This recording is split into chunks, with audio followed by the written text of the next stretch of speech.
What was it like being told you needed a transplant? Like, because your dad knew, did you know really early on that you would need a transplant at some point, or was it all did it all happen really fast?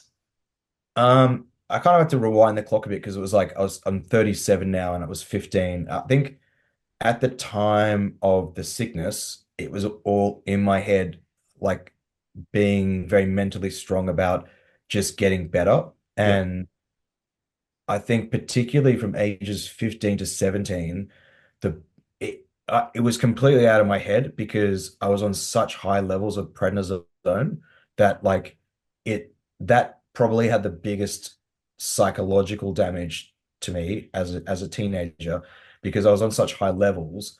Like my face, if everyone's people have been on prednisone, it's the best drug and the worst drug because it fixes you, but it makes you look like a balloon. Yeah. So like I was 15.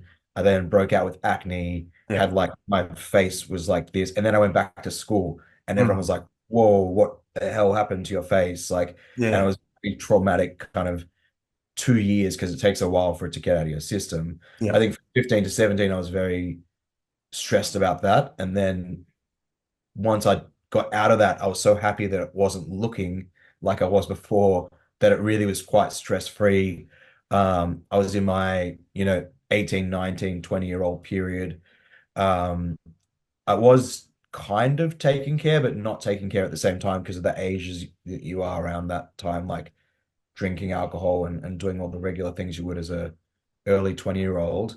Then it started to creep up on me as my creatinine, which is the function of the kidney, started getting worse, which I knew kind of in the back of my head that was going to happen. But then as I got to 22, 23, that was starting to weigh on me.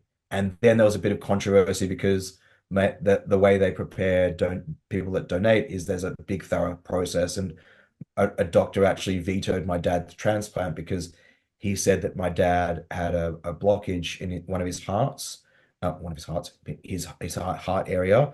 So they deemed it too dangerous. So we had to seek a second opinion to get the heart to get the kidney approved. Um, so that was a very stressful period because it was like as my kidneys were getting worse, one doctor said, "Your dad's not fit to donate," and then I was like, that's the worst position you're in because it's a very awkward thing to ask people for a kidney. Um, and I'll be in that position eventually sometime in my life, again, for a future kidney. But like, I didn't know what to do at that point. But then we got a second opinion. And then he was like, that doctor was like, there's a more chance of you going out and getting hit by a bus than something going wrong to my dad. Like, so it was very low risk. And then we went through with the transplant. It was fine, but it wasn't until those late, like very close to like when I was maybe 23, 24, that you start to think about the really negative things. And it does weigh on you a lot because especially the period when I thought I didn't have a kidney, like what's going to happen? Am I going to die? That's a very scary period to be in.